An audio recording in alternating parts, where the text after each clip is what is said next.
all kind of, in these mid-level positions and thinking, like, if not us, who? We need to be the ones moving some of this stuff forward. And at some point, all we had was ideas. We didn't have any. We weren't really empowered, but we were sort of relentless in advocating for change in specific ways, not just things that had been mandated in some report.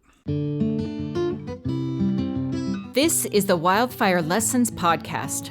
Our goal is to promote learning by revealing the complexity and risk in the wildland fire environment. We share the lessons. The learning that follows is up to you. Hi, I'm Kelly Woods, Director of the Wildland Fire Lessons Learned Center.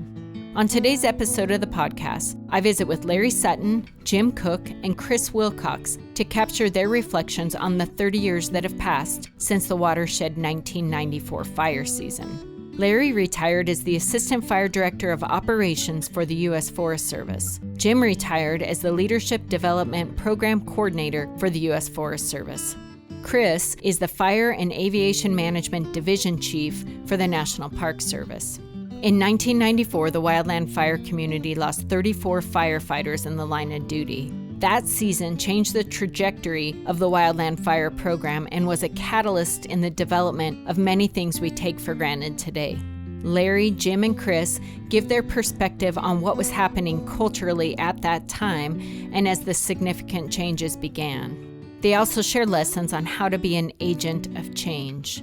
Be sure to visit our incident review database on our website, lessons.wildfire.gov, to query events from the 1994 fire season. The South Canyon Fire in Colorado is one of the events from 1994 you will specifically hear us mention. Whether you were actively engaged as a wildland firefighter in 1994 or have come into the profession in the decades that have passed since then, I think you'll find this conversation interesting. Well, thank you so much, you guys, for being here today and having this conversation with us. At the Lessons Learned Center, we were talking about how it's been 30 years since the 1994 fire season and how so much of that history about what that was like, some of the struggles to get change developed, implemented, all of that stuff are kind of getting lost. And some of the programs that we take for granted that we have now that came about because of that watershed fire season or that event that really changed the azimuth of how we're moving forward. So I really appreciate all three of you being here and being willing to talk about this and kind of capture this history. So I would like to start with having you tell us who you are, what you do now, and what you did in what you were doing in the 1994 fire season. So let's start with you, Mr. Cook. Well, great to be here with you, Kelly, and Chris and Larry. I haven't seen you guys for a while. I'm Jim Cook. In 1994, I was in my 14th year as the superintendent of the Arrowhead Hotshot Crew. And what do you do now, man? I'm retired. That's where we all want to be one of these days. Awesome. Larry, how about you? Yeah, Larry Sutton. My fire season, fire career spanned 1979 to 2018. And I guess in 94, I was working at the coordination center in Reno. I'd been in Alaska before that. So, I remember being all over the country that year. It was super busy. Doesn't seem like it was 30 years ago either. It's pretty wild, huh? Yeah. Chris? Well, thanks, Kelly. I appreciate being here, and it's an honor to be with these gentlemen that have a lot more history than I do. So I'm Chris Wilcox. I'm the Division Chief for Fire and Aviation Management for the National Park Service. In 1994, it was early in my career. I had just transitioned from serving as an engine crew member on the Apache Sitgraves National Forest and had just moved over onto the Heber Hotshots, which is now Black Mesa Hotshots. So it was a early portion of my career.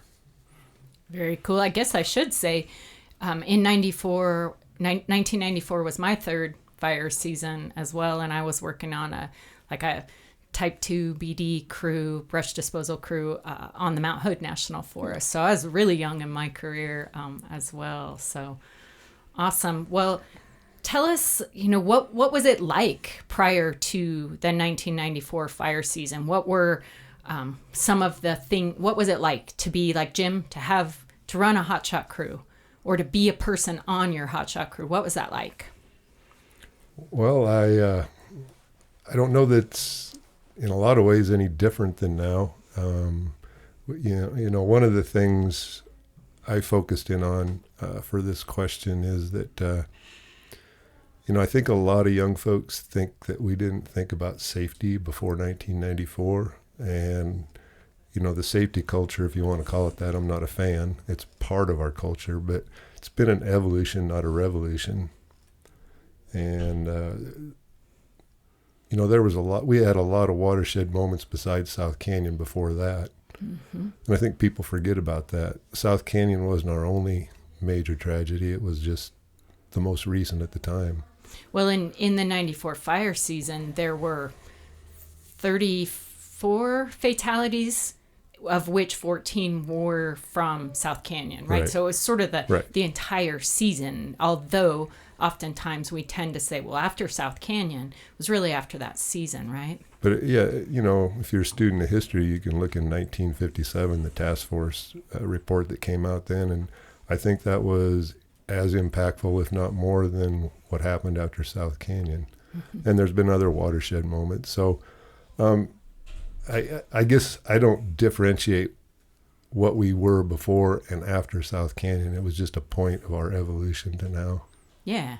Would you say there were organic things happening on crews and people were managing things, had a great safety perspective on individual crews and things like that rather than a collective? Or do you think, what's your take on that? There's always, as far as crews go, there's always been a spectrum of top 10, bottom 10. Mm-hmm. I guess my point is that safety has always been there. Yeah. Good supervisors have always focused on safety, and we weren't unsafe before 1994, and now we're safe. Yeah. We're trying to be safe. Yeah. Yeah, I agree with that.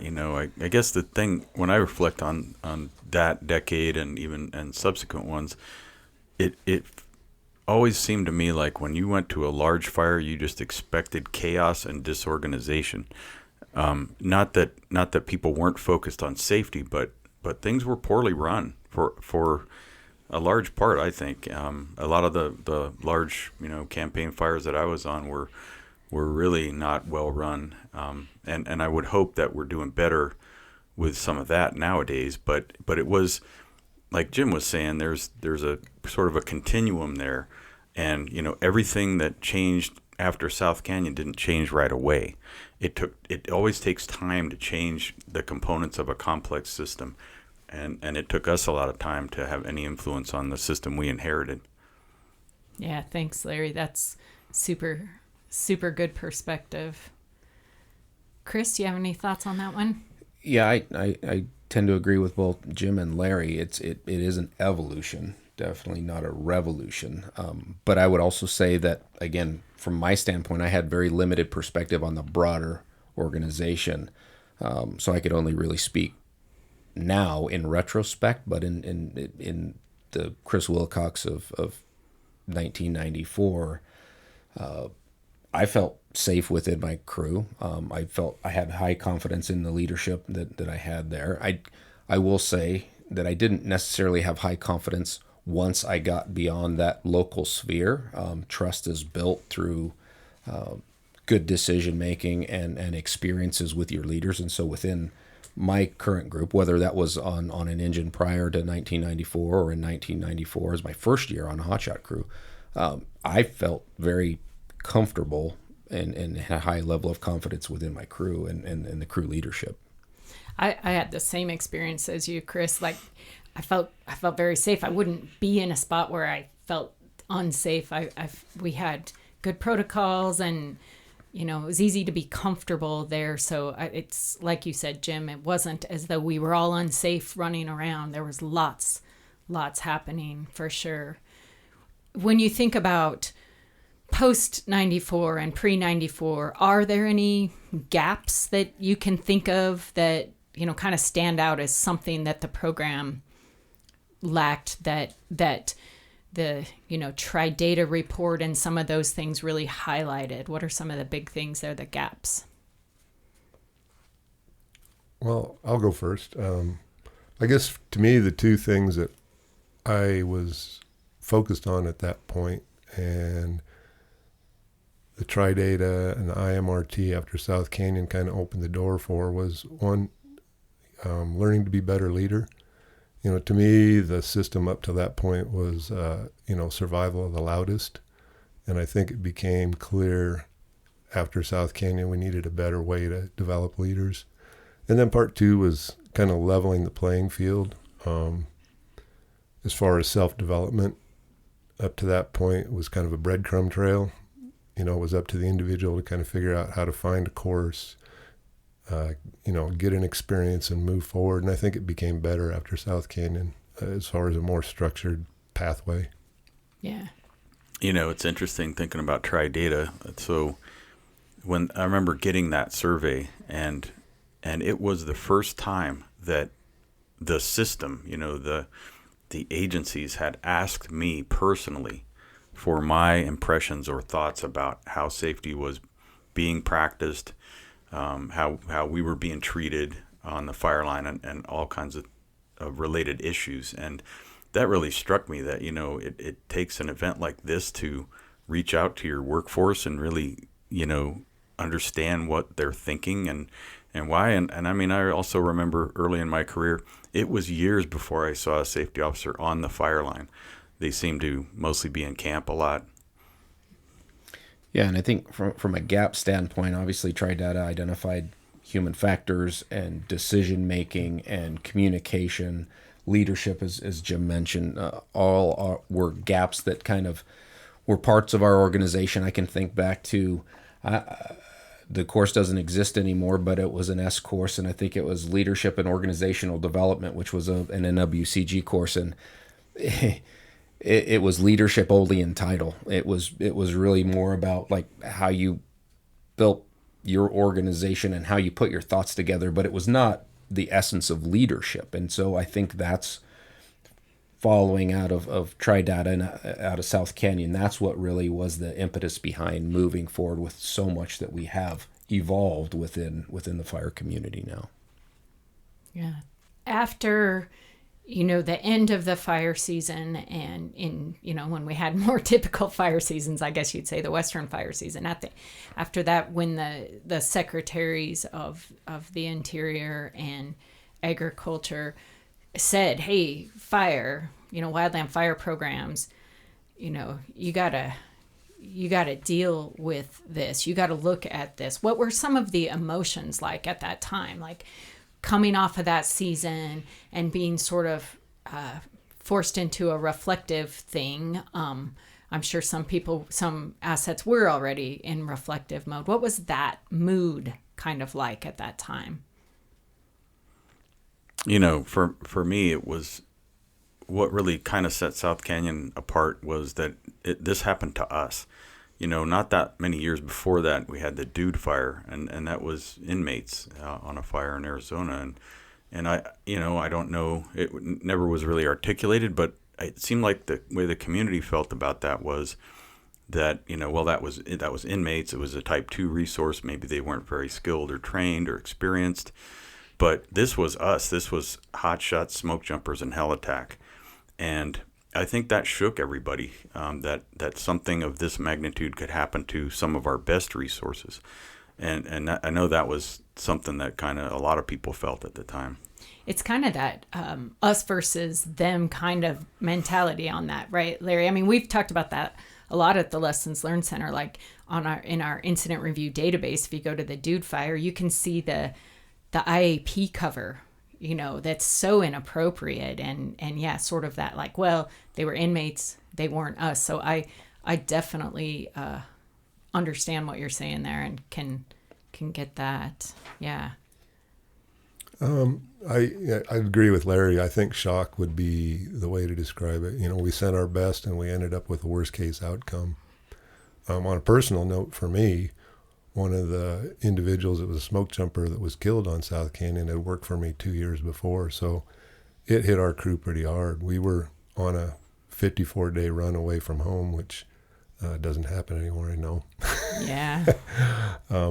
But it hit the crew very, very hard. And it's probably the first time when we got back that I gave anybody more than the minimum time off. Yeah. And to add to that, obviously, with the number of fatalities, hot shots, smoke jumpers, hell attack, and as Jim mentioned earlier, if you look through our accident and fatality records, they span long before 1994 and significant events. And every year, and even prior to South Canyon, there were fatalities and significant incidents, burnovers, etc. But what set this one apart was the number, right? And it doesn't matter if it's one injury or fatality or 100. That is still significant to our community. But when you take it in terms of, wow, what a huge piece, it brought it home. And so I think the term that was used was a shock, right? It was really a shock wave that reverberated through the community. And so, within my own crew, those were the types of things where, and again, as a I didn't know what I didn't know at the time. I just followed the leadership that I had, trusted the leadership, and did what we were supposed to do. But ultimately went, wow, if this could happen to the best of us, then it could happen to us, right? If you looked at other fatalities that occurred, well, it was a water tender operator, or it was an engine here, or it was a whatever. And at the time, and I hope we've evolved beyond this now, in general, that our assumption was, well, if somebody was in a burnover, they made a mistake, right? We didn't really think that fire is inherently dangerous. And I think that was kind of the start of work in general, right? And so I think that was one of those things where, as leadership, we needed to begin stating that, right? The parents, the families, the firefighters themselves, of acknowledging that there is inherent risk. No matter what you do, you're interacting with a force of nature, and it's not something that you can control and mitigate all risk out of the system. Yeah, it seems like at some levels, the thinking was, and this was how accidents were looked at too, was through the lens of the 10 and 18. And, and sort of the lesson always was, well, if these had been strictly observed and not violated, that those people would be alive today. And I think that that has evolved over time too, the way we look at unintended outcomes. But, for me anyway, it took years for all this to kind of gel in my head, that there were so many things wrong with our system. And people or individuals performing in that system. So what needs to change, and what can I do to help that change happen? That took a number of years for me to get there, and really start working in that direction. But when you look back now, you say, well, almost everything needed to change. The way we investigated accidents, the action items that come out of that, how we were developing our leaders, communications, all these different topics that have seen a lot of work since then. I like that, Larry. I think, at the Lessons Learned Center, we try and really think in that systems approach to looking at where, what led to something, and look at that system and not the individual. And it seems like stuff like the Tri-Data report and some of those things were, that was kind of a look at the system and how many recommendations came out of that? A zillion, right? Yeah, there were 273. There you go. Wow. Thanks, Jim. So 273 recommendations. That's a systems approach. And when I looked at it just preparing for talking to you guys, and you see stuff about everything from, IFPM types of things, looking at what kinds of quals you might need to be an FMO. There's stuff in there about firefighter retention pay. Start to really hear about agency administrator training, how to, ask questions, or, start that concept of refusing risk. And all of those things are very much systems and not individual. Well, don't get hurt, kind of thing. So I appreciate that. So, what kinds of things were already happening prior to this? I know there were things happening, particularly, Jim, like at the crew level, some pretty organized efforts to train people, manage quals, things like that. What were some of the things that were already happening that were just poised and ready when this opportunity came?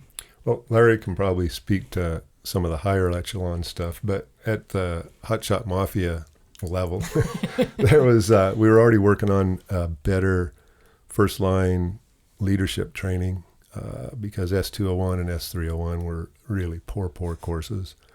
Look up, look down, look around was already underway, and that was in response to the old S390, which was not a good course for field going decision making. And the LCS initiative was, got kicked off with Dude, but I think South Canyon really gave it legs. So those were three things that, off the top of my head, were already underway before South Canyon happened.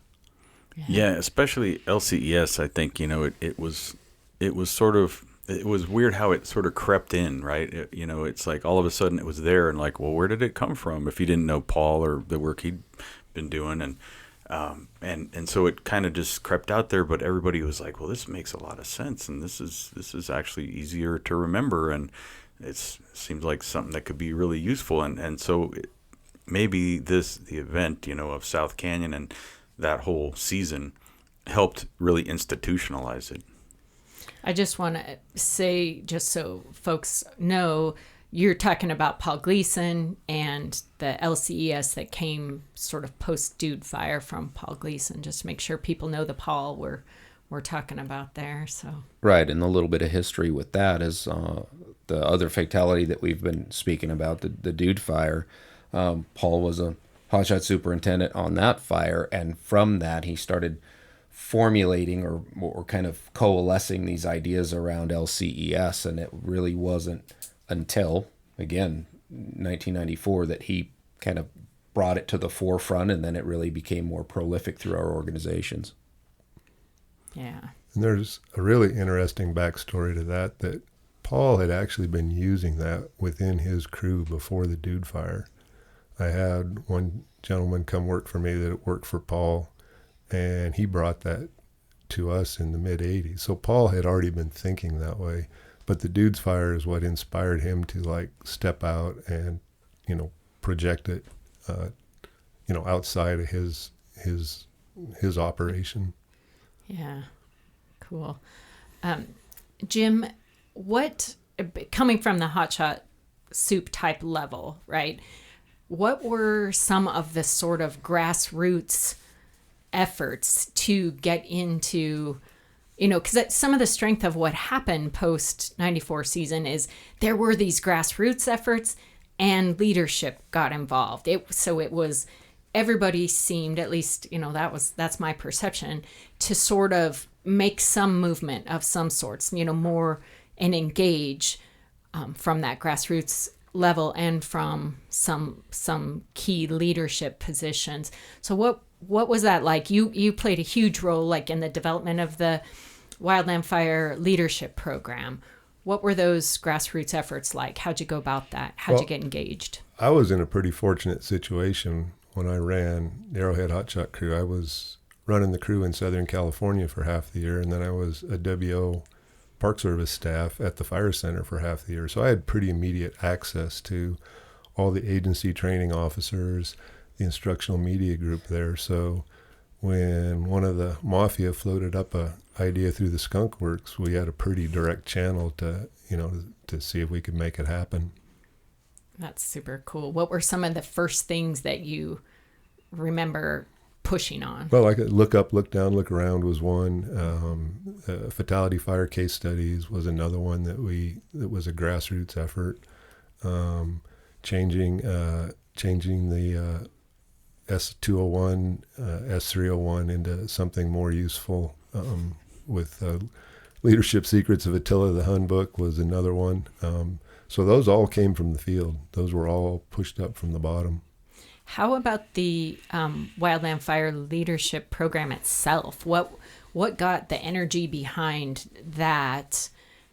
And who was helping you from above? How did that look? That's a fast forward about 5 years there. Well, yeah, for sure. And Larry and I worked on that pretty lockstep when we did step off on it, but that probably got its very first seeds of that effort were probably Ted Putnam's Human Factors workshop that happened in 1995 afterwards. And a lot of folks came together. They went to Man Gulch. They talked about, what kind of things we need to help people make better decisions and develop better leaders. And, there's a whole string of things that happened from that point on to 2001, which is when NWCG finally blessed the initiative to have the Wildland Fire Leadership Development Program and move forward. And Larry and I were real fortunate to be on that first small group that got to do that. So that's a pretty big span. Yeah, for sure. Well, but it's interesting when you say 2001. What happened then? Well, 30 Mile Fire, and that is really what pushed that whole effort over the edge in terms of, I guess, normalizing it into the agencies, because we had been advocating for that for years before that. I came to the fire center in '98, and Tri-Data had just been published, and I pulled the training. I was working as a BLM training lead, and I pulled all the training related recommendations that I could find from that report and put them on a big sheet of paper and tacked that to everybody's door at the training group there, and thinking that this is happening. This should be on everybody's lips, talking about what needs to change and how we can change it. If we don't change it, who's going to? And then that's when I met Jim, and we actually got NWCG to empower us to look at the current curriculum and give them some recommendations on what might need to change in terms of leader development. And we ran up against all the dithering about, well, are leaders born or made? And, well, we already have OPM leadership competencies, or we already have agency-specific leadership, but we didn't have anything in the, in the first responder realm in our world that spoke to us about it. And we didn't have a language to talk about it either. And yet you could read all these accident reports and see that it was one of the central things that had been happening was some gaps in leadership, or people not stepping up or communicating in the right way. And so that seemed like something we could fix.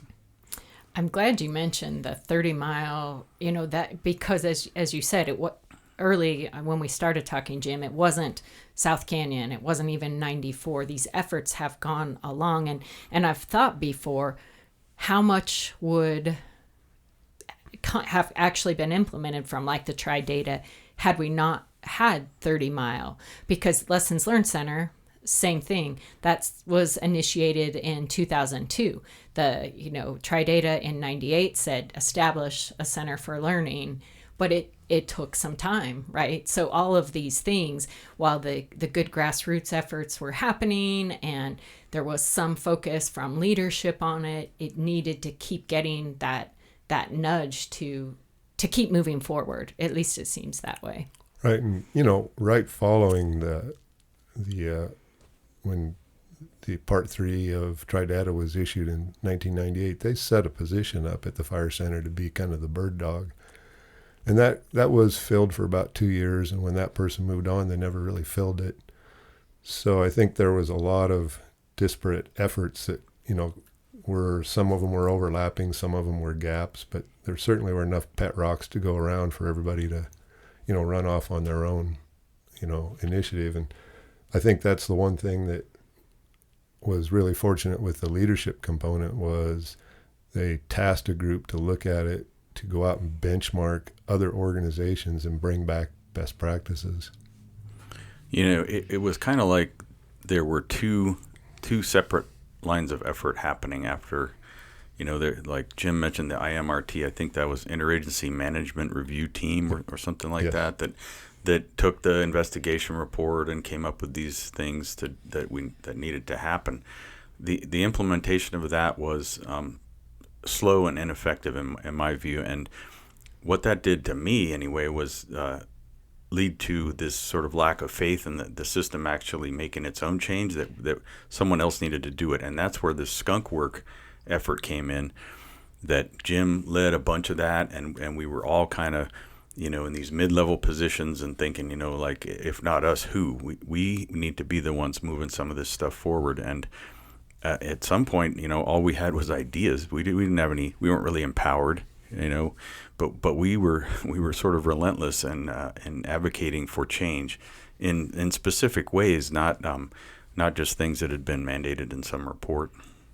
Larry, you mentioned that you worked in for BLM training, and you also worked at NWCG training, didn't you, at some point? No, they were right down the hall, but this was a newly created position because at the time Les Rosenkrantz was the director of BLM Fire, and he had been one of the lead investigators or led the investigation team on the South Canyon investigation, which Ted Putnam was a dissenting voice, even though he was on that team, and so there were a lot of different things happening right then, and but it seemed like an opportunity to me, and then especially finding other folks that were like-minded, like Jim, and some other people that were happening to be at NIFC at the time.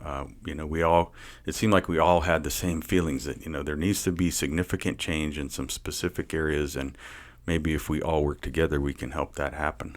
What kind of resistance, or what was it like to engage with those formal systems like the NWCG standards and the processes and, sort of the machine of it all?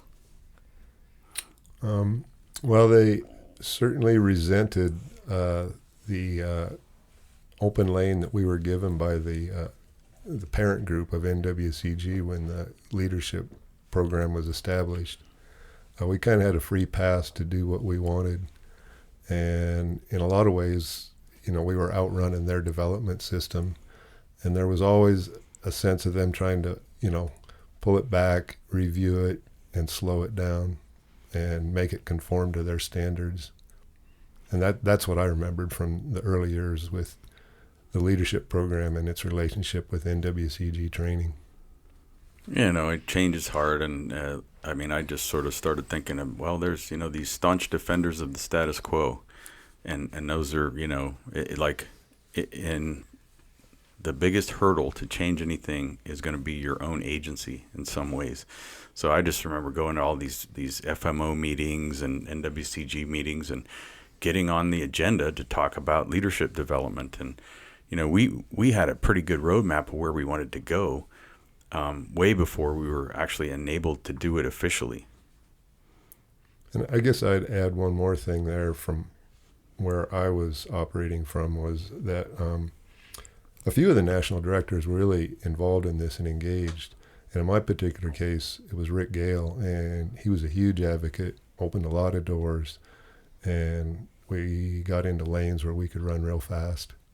Rick Gale was, of course, the fire director for the National Park Service, and I think I've said it on a previous episode of our podcast. My understanding is when it came to the Lessons Learned Center, he just one day finally pounded his fist on a desk and said, we are going to host the director and we're going to start this organization. So, he did a ton for moving all of this forward. It seems quite a man, and sort of in the right place at the right time with the right energy to get stuff done. So we appreciate him in our world too. So another story like that is, do you remember when we were putting together the flag officer visit to Quantico? We had gone to Quantico, looked at what the Marine Corps University was doing for leader development, and we came back. We thought it would be a good idea to bring a group of high-level folks back there, and it was kind of stuck in neutral, and Rick Gale goes, I'm going. I don't know what the rest of you are doing, but I'm going. And Tom Harbour jumped on, and pretty soon we had a pretty influential group that went. And that's really key, is how, getting folks like that behind you, folks who have the power to actually implement change, right? The grassroots can only go so far, and the mid-level, leadership can only go so far if you don't have that good leadership. So, Chris, what are your thoughts on the evolution here? Because you went 94 as a hotshot, a first year hotshot, to by this time 2001 you would have been in a much higher position. Yeah. So fast forward, I was one of the early recipients of a lot of the work that Larry and Jim and a whole lot of other folks were able to pioneer and push through, quite frankly, through that resentment and found that upper leadership support to move through. And so within those first few deliveries of fire line leadership, which is now L380, which was piloted in a smaller group of wildland firefighters. I was hotshot then as well, and took it at in Prescott at the fire center, and it was amazing, right? The success right off the bat was, and I know that it was like, well, how do you take a group of hotshots that have been there, done that, have the T-shirt? How do you take them out of their environment to truly look at embodying or embracing the concepts that are taught in the classes? And it really took it out of the fire realm, kept it in that high consequence, dynamic environment, and through the mechanisms of fire line leadership. It was a great first attempt at bringing a lot of those things that were identified in those concepts from Tridata, and the gaps that you were talking about earlier, Kelly, brought those forward. And so, I mean, it was amazingly embraced by the hotshot community, and again, continue to expand beyond that into smoke jumpers and the rest of the fire community as well.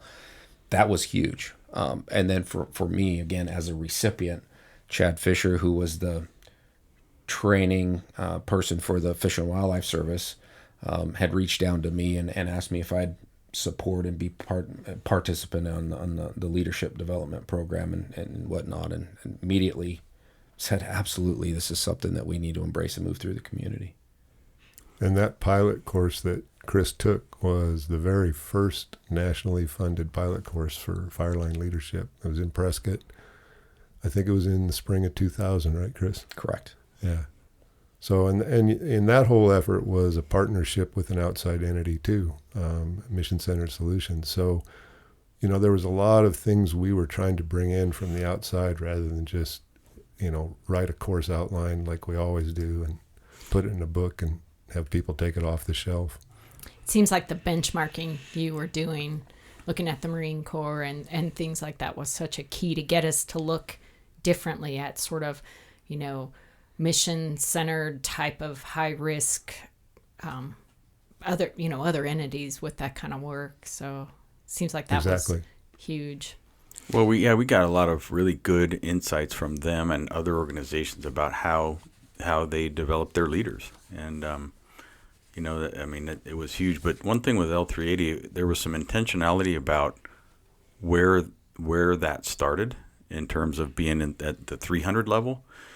Because, if you train the most experienced folks or develop them, they're going to be gone soon. Those mid-level folks are going to be around for a while, and they're going to be leading people into harm's way. So that was a really seemed like, and we had a plan at the time to kind of start there, and then work our way in both directions toward the more advanced and the less advanced levels in terms of just the curriculum. And that seemed to work out. But I knew it was going to be a success when we had, salty crew soups with 15, 20 years of experience coming out of there saying, I wish I'd had this 10 years ago. Yeah. Larry, I want to ask you a little bit too. I mean, we've talked a lot about the Wildland Fire Leadership Development Program, but of course, I'm sitting here as the director of the Wildland Fire Lessons Learned Center, which was a sort of I always call it like a sister organization, right? That was being established and evolving at the same time. And I know you, throughout your career, one of the stop right after working for BLM training, I believe, was risk management for the Forest Service and dealing with learning and investigations and reviews. How have you seen that evolution, the evolution of Lessons Learned Center, or the acceptance and the culture of more of a just culture, a learning culture, rather than that guy screwed up, let's move on? Yeah, I mean, to me, that's been huge. And, I think a lot of us it was really hard for us to articulate these things to ourselves, even at the time. Was, we read some of these investigation reports and we're like, wait a minute, that's something feels wrong about this. Like what they're doing is just pointing their fingers at the people who were closest to the problem, and there's no look at a lot of other elements of it, like the system that actually put them in that position in the first place. And when you think about preoccupation with failure, there's a lot of ways that can manifest itself. I think before it manifested itself as if we need to figure out who failed and then take some kind of corrective action, versus failure comes in many forms. And our whole training system had been based on fatality fires and like how not to do things, because that was the most documentation we had, was all these fatality investigations. Well, now we were going to start looking at less than fatal events and things that almost resulted in a really bad outcome, and what can we learn from that. And when you start looking at things that way, it just expands the number and types of events that you're looking at and learning from, and then you can you have more power to sort of continuously improve. And if I might add a little bit to that, Kelly, is, we talked about some of the resistance or the friction to move leadership development forward. And I would, speaking to the Lessons Learned Center, I think there is continued challenges from time to time, and that ability to speak the truth, the ability to identify problems within our community and lessons and bring those forward. Two More Changes is a perfect example. Over time, some of the things that are kind of more in your face but are real, things that our firefighters need to know about, things that we truly need to challenge the system to improve the system, right? It's not challenging to call anything out. It's challenging the system to improve the system. And I think that's one of the huge benefits of the Lessons Learned Center, is to be able to put those things out and have that top cover from leadership, like Larry and Jim did from Rick Gale at the time, currently to continue to sustain that, to be able to provide those lessons to our community, and not just point at the person that's closest to the fire ground.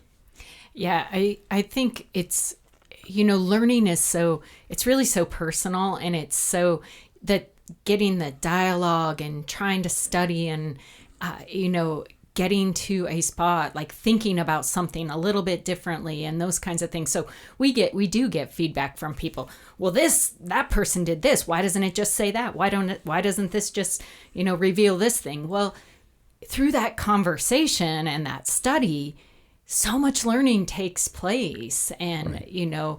I always like to give a plug for the 3 pillars of learning in Wildland Fire Service, inquiry, opportunity, and dialogue, and being curious about the event and studying it and then talking about it, right? That's where the value is. So when we hear from people who are really angry about something that they've seen, and they're talking to us and they're telling us why we're wrong and stuff, and we're like, well, that's great. We want to hear from you. We love to hear the conversation, whether you like it or you don't. And just this last week, I was on a cadre for Learning from Unintended Outcomes workshop, and it's great to hear people talking about learning and understanding the value in that, and how it takes energy and it is an action, and we like to spark that in people. And back, when you and I were on just, Carrie and Pulaski's on cruise in 1994, that was not even remotely in my mind, Right. So,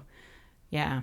Well, when you think about a system transitioning from this happened to our crew and we learned from it, to this happened to our crew and everybody could learn from it, that's Yes. huge. Spot on, Larry. Exactly. That is gigantic. Yeah. Yeah. Thanks. But, in terms of leadership, I just got to give a shout out to Jim, because one thing he was masterful at was putting these little teams together.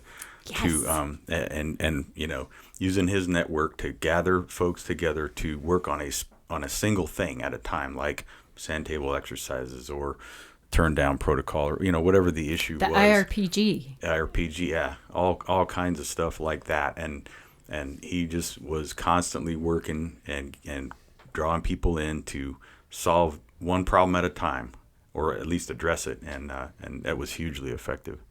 Jim, tell us a little bit about how you went about that. How'd you get going on that? Well, it was intentional, like Larry said. We reached down below that level that normally gets opportunities to work on these projects at a national level, right? And we did that through the Hotshot Mafia and other networks, Smoke Jumpers, whatever. But we reached down to get those first line operators that had enthusiasm, and we tasked them with one thing that they were passionate about. What do you want to do? We asked them, what do you want to do? I want to do sand tables, or I want to work on a staff ride. And we gave them help from the national office and, let them move forward and empowered them. And we even kept a little crib sheet of names by geographic area. And this was Chris's, he named it. It was the Eyes Forward Cadre. Mm-hmm. And so if we had an initiative like a state wildfire academy and they want to do sand tables, we'd go to the little list and we say, oh, these guys are in the region. You guys want to go do this? And we'd put together a cadre and off they'd go. And so it was a really effective way to empower the field. What kind of obstacles did you have, like when you had someone out there working on something, to taking it forward, to getting it into the system? Something like sand tables nobody had done that before. What was it like to start those demos and get the ball rolling? Actually, in Fire Control Notes in 1946, there's an article about sand tables. Mm-hmm. Well, they're actually mentioned in the Tridata too. Yeah, but again, they were being reinvigorated and reintroduced to the field. And I guess I would say the biggest obstacles were mid-level managers that did not their success was vested in the current way of doing business, and they hadn't had an opportunity to be exposed to any of this, and so there was resistance. But when you have some people of a national stature that can fly top cover for you, open some doors, that really helped. Yeah, just adding to that a little bit, when we brought forward all the experiential learning techniques, whether it was tactical decision games, sand table exercises, got into staff rides, a number of those things. And again, training dollars are short. And anytime we go through a budget cycle where we go down, one of the first things that's cut is training, right? And I don't agree with that, but that's typically the way we have historically done business. But some of those things that we've talked about, sand tables as an example, everybody can build a sand table and have that and work through scenarios and build those experiences to prepare you to deal with them in the real world, right? There's no substitute for experience, but fostering that through tactical decision games, the sand table exercises where you can increase stress. I mean, I never thought until we started working through those, seeing people that their hands would start sweating, their voices would be cracking when they're communicating first person on a radio to another person as we're standing around a sand table and working through a tactical decision game. And it's amazing to see how effective those are. But coming back to some of the challenges, Kelly, that was a huge issue for a lot of leadership, the old guard, if you will, or the non-progressive guard, of, well, why do you have a sandbox in your fire cache? Why aren't you out doing project work? You could get another 30 minutes of project work in, right? So there were a number of barriers that existed, especially as those of us that were embracing it and bringing that back to the communities. It was a tough sell initially of like, you don't need to train. But again, it certainly took us away from, and the old historical way of everything's flat paper exercises and you just fill in a blank and there's no real learning, right? So much of that experiential learning really catapulted our progress and the time frame to build up our future leaders in clear, concise communications, in decision making. It provided those fire leaders that aren't necessarily on the fire ground with their resources all the time an opportunity to officially or unofficially evaluate their subordinates' abilities to do so. And it goes back to that point that was made earlier, are leaders born or made? And we definitely found ways to improve the capabilities of our leaders, whether they were inherently good leaders or build them up to be good leaders. Well, and so little story about resistance to change and sand tables. McClellan Training Center at one point didn't have a sand table room. And then somebody came and built a bunch of sand tables in there that couldn't easily be extracted. So it became its own thing after that. Simply because they could not be moved. So that was Dan Kleinman with the Fulton Hotshots, and he had a bunch of kids that were pretty handy woodworkers, and they built 6 of them, moved them from down by Bakersfield up to Sacramento and reassembled in there, and there it was, a sand table room. But see, in a way that encapsulates this whole evolution, which was, I guess, us sort of being victims of the system to being architects of it. Us, the people in the fire community at large, thinking, there's things we can do and that we're going to do, and just try to stop us, to actually improve things. Do you think, just thinking about other things that were happening, how did or didn't something like the National Fire Plan that hit about the same time affect how this all evolved, having more money all of a sudden? Yeah, I'd have a hard time quantifying that, I guess. I mean, it helped us. We had the resources we needed to do a lot of the leadership development work we were doing, at least. Mm-hmm. And I don't know if that was just because there was more money or because it was being prioritized, but we had what we needed to do at the time. Money doesn't buy passion. No. And that's what we worked with when we were recruiting people to help with the initiative. You can have all the money you want, but if people don't care or people don't want to buy in, they'll spend it a different way. I think the opportunity that presented itself, though, with the significant hiring that we did as a result of the fire plan, we had a whole new group of firefighters that were coming in that we could provide this training, this culture change at the beginning, right? Culture is tough to start a change at the top, and we really introduced it at the bottom. And I think that's one of the reasons why it has been so successful, because it truly has been an evolution, but a true, meaningful, positive change in the wildland fire culture, in our terminology, in our thinking, in our expectations. It's been significant, and I think it was, whether it was coincidental or not, it did provide an opportunity to introduce that at the ground level with so many new firefighters that came into the wildland community. Yeah, a huge seedbed, yeah. Well, it's really a generation of firefighters, right? Because many of those people who came on with National Fire Plan have retired, right? So it's a generation that this has been part of the vernacular, part of the experience if you're a wildland firefighter. Yes. I still meet a lot of young firefighters who have always had a leadership program and don't really know where it came from, which feels good to me. I mean, that means we succeeded, I guess. Yeah, same with the Lessons Learned Center, right? Like, it's always been here. No, we didn't used to have an incident review database. You used to have to have a hard copy of a report in order to read it. Right. There was no analysis or focus on learning. So. But when you talk about culture change, then it makes you reflect on what was the culture before, and especially the leader culture. It wasn't one where active input from subordinates was solicited. Let's just say that, for the most part.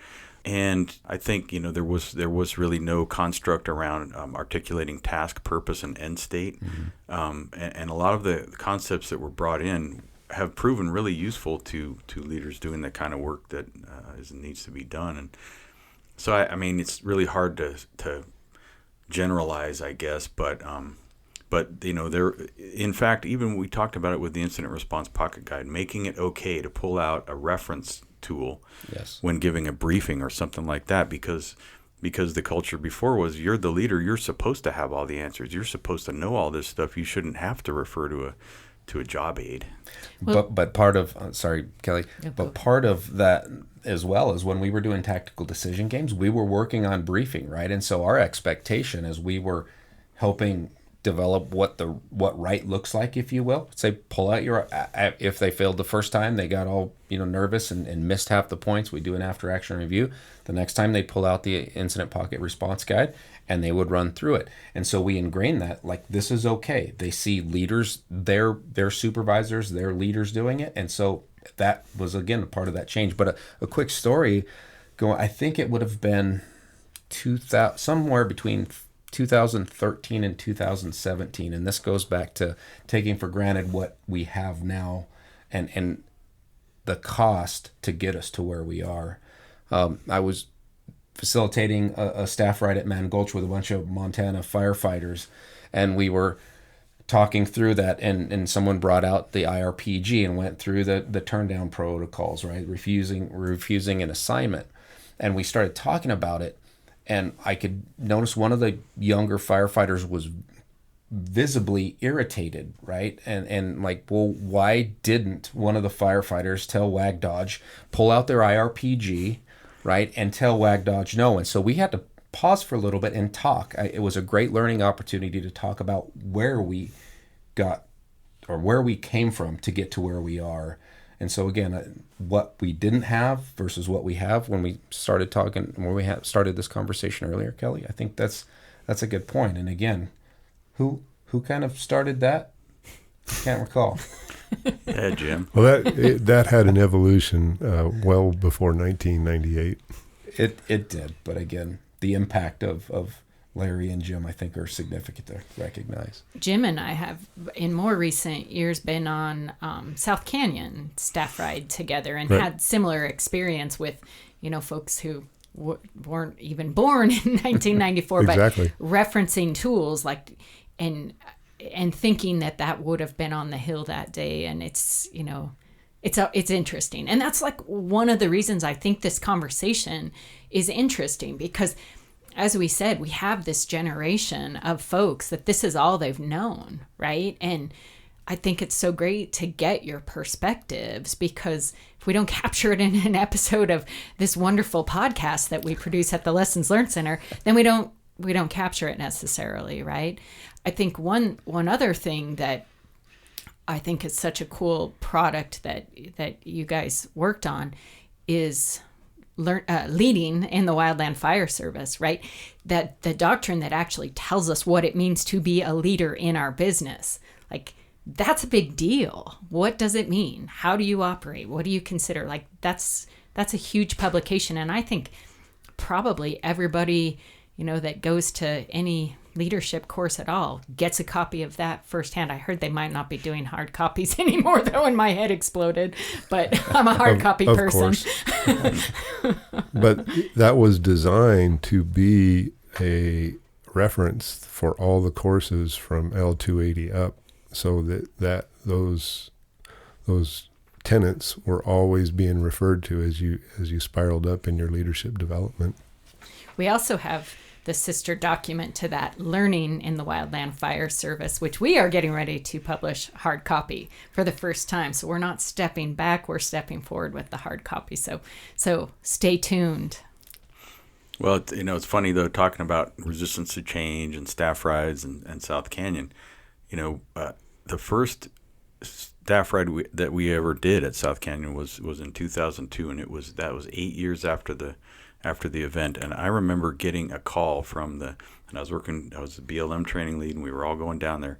The day before we went, I got a call from whoever was the district manager for BLM in Glenwood Springs at the time, sort of expressing discomfort about this event happening. Like, is this really something we want to do or we should do, or it could have these outcomes for the agency and so on. And I guess all of us felt so strongly that really the only good thing that ever comes out of a tragedy like that is learning.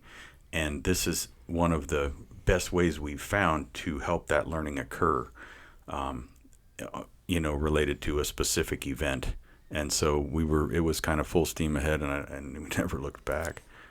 When you reflect back on where we were in in 94 to, where we've come to. What do you, in your mind, each of you kind of see as the biggest success or the biggest tangible that has had the biggest impact? Is there something you could point to say this thing has really taken us as a professional organization to the next level, or enhanced our safety to the biggest extent? I mean, you frame it up however you want. I guess I don't look at one thing, because there was such a sequence of really good things that happened and some things that were not necessarily so good. But by and large, the advances that came out of, the IMRT, Tridata, and all the efforts afterwards were good and positive. I look at it that we continued the evolution, and we've set the bar a little higher for the next generation to keep moving it up. That's my take. I don't know that I could put a finger on any one thing. Yeah, I agree with Jim there. I sort of liken the whole thing to building Fireline. You hit some licks and you move on, and other people are coming behind you, and eventually it's going to be something. And I guess in total though, I look at it like almost everything I can think of is better now than it was in 1994, or certainly when I started my career. You name it. Teams, managing fires, logistics, communications, our understanding of human physiology, cognitive abilities of humans, and all these things, and how we look at unintended outcomes. All those things are better. The concern I have is that as fast as we're getting better, conditions seem to be getting worse, and I wonder if we can keep up with it. But I know there's a lot of good folks doing a lot of good work out there today, so I have good faith in the future. Yeah, I think thinking back to, if you thought of 1994 South Canyon as the center of a spider web, the tendrils or the edges of the web go in so many different directions. If you think about improvements in spot weather forecasting and the work with the National Weather Service, obviously the Lessons Learned Center, the Leadership Development Program, and so many other peripheral things that ultimately evolved off of that. It's really hard to point to one, but so many things that have improved.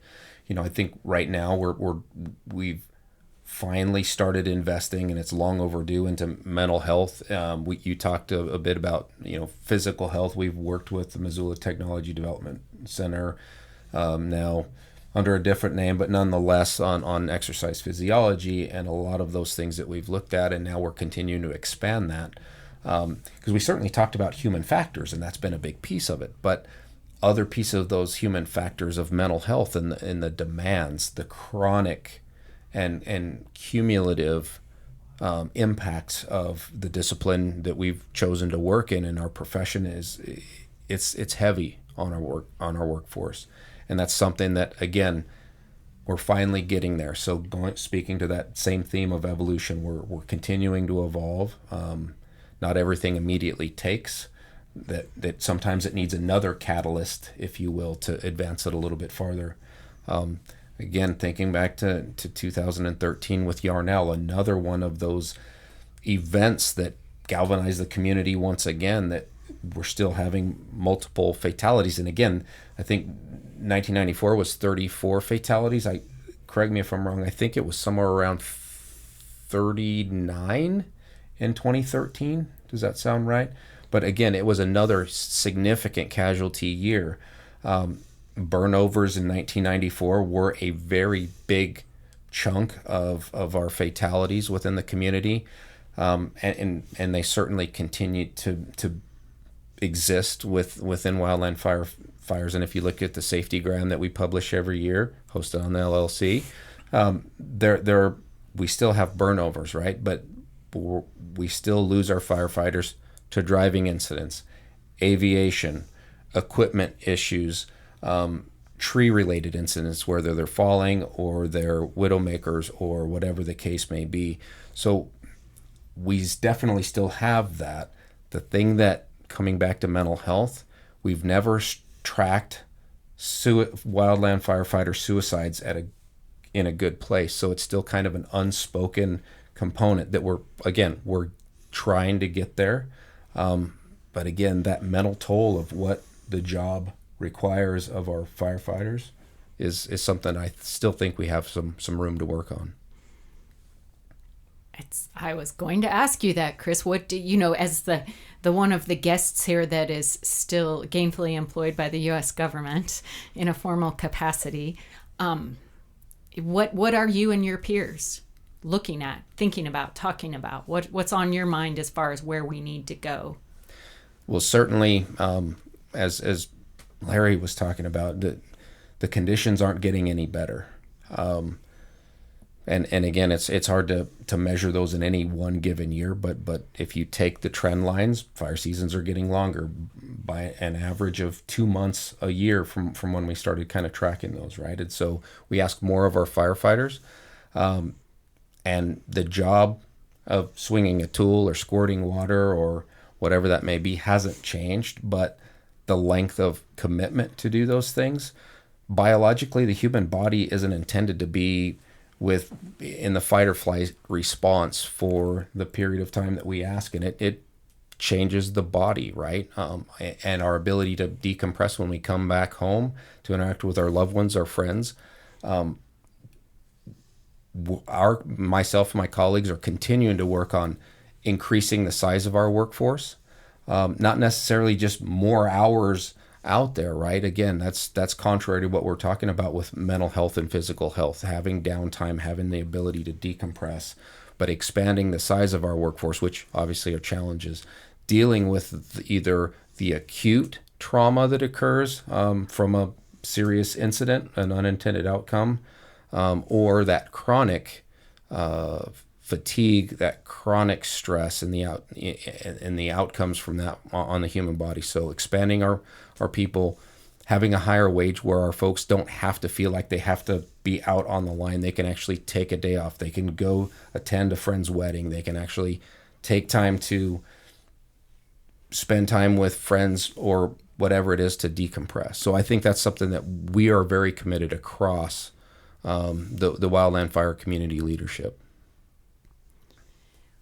When we think about change yet to come, right? And all three of you, in some fashion or another, were change agents to help push and get us where we are today and set that, as you said, Larry, I love the analogy of taking a hit and moving along the line and waiting for the folks to come up behind. So as the folks come up behind, what lessons do each of you have for affecting change in a positive way? Well, some of the things that I learned certainly from the work on leadership and EMS and all kinds of other things that I worked on in my career was, have some advocates in the room when you go in. That like Jim was talking about, Rick Gale, you have to have some allies at those organizational levels in order to make change happen. You don't have to convince everyone, but you have to reach the critical mass somehow. So that's important. And then I remember something Tom Harbour told me one time, which really resonated, and that was, you have to have two kinds of arguments for two different people that receive it different ways. One is some folks just want to see data. What's the data? How does the data support whatever you're advocating? And other people, it's more emotional. What has happened as a result of not doing something, and how could we change that, and how could we get different outcomes, and somebody might be alive today. Tom Harbour, of course, being a former director of fire and aviation for the U.S. Forest Service for a very long period of time. I actually emailed with Tom yesterday. Great guy. So, yeah. I guess I would say that first, take on, if there's something you see that you have a passion about, that's what you take on. Part two, this was some advice I was given a long time ago. Before you decide what you're going to do, decide who you're going to do it with. That kind of links up with what Larry's talking about. That's cool. I don't have a whole lot more profound to add than what we've already heard from Larry and Jim. Again, I had the opportunity to benefit from a lot of the hard work that they did, and then felt that heavy burden to continue and perpetuate and improve upon and take the next hit with the tool that they have. And so I think, just to reinforce, find those folks that can provide that advocacy and provide a bit of a buffer if you need. I personally learned from that a long time ago, seeing these two gentlemen and plenty of others that were willing to open the door for me, but also to keep that moving forward in the face of opposition. And so I embody that as much as I can, as well as to continue to dig down and find people, not necessarily the next level, but dig down so you have that long tenure of those folks that aren't right at the end of their career, really dig down into the early part of the career. I think that was something that was done very well within the leadership development program. Yeah. I'd also say just go for it. If you see something that needs to be changed, start working on it. Chances are you might get fired for falsifying a travel voucher or something, but you're not going to get fired for advocating for change that needs to happen, especially if it's related to keeping other firefighters alive. Yeah, that's such a good point. If you don't say anything, the change is never going to happen. And be persistent, right? I mean, in real estate, we talk about location, and change and initiatives and culture change in particular, as we were talking about earlier. It didn't happen overnight. From 94 until the leadership development program kicked off. Many years, right? 2000, 2001, when we started really rolling it, and again, following the 30 Mile fire. So in a lot of these things, rather than location in real estate, it's timing. And so have your plan developed. Don't get discouraged. Keep pushing it. And at some point, if now's not the right time, there will be a time you'll find a door that opens. You'll find a champion to help you move it forward, but don't give up. That's the most important thing. If it's right, push it. That's a great point, Chris. I mean, that was certainly one of my lessons learned, was any big change is going to take a lot longer than you think it should take, and it's going to be way harder than you think it should be, but don't let that stop you. Yeah. This has been great, you guys. I'm so excited to have this conversation captured. And I mean, does anybody have anything else you want to add? Just to say thanks, Kelly, for having us. I really appreciate it. Thanks for opening the window to 30 years ago. It's been fun to talk with these two. I haven't seen them for a while, and it's great to see you. Yeah, it's awesome. I appreciate it. And I guess I buy around, huh? That's why I Thank came. you, Kelly. Sure. All right. A big thanks to Larry, Jim, and Chris for the conversation. I appreciate their willingness to visit with me about our history. As we discussed, it's been an evolution and not a revolution, and there is more work to be done. I hope Larry, Jim, and Chris have inspired you to see that change is possible and to keep pushing. Be part of the continued evolution, even though it can take time to see the changes. Previous generations of wildland firefighters did their part to improve our profession and make things better for those of us working today. And for that, I'm grateful. Talk to you next time. Thank you for listening to the Wildfire Lessons podcast. Be sure to subscribe, share, give us a review. Follow us on Facebook, Twitter, and Instagram at Wildfire Lessons. Music provided by second-generation smoke jumper Steve Baker, who always likes to keep one foot in the black. Thanks, Steve. Remember, we honor through learning.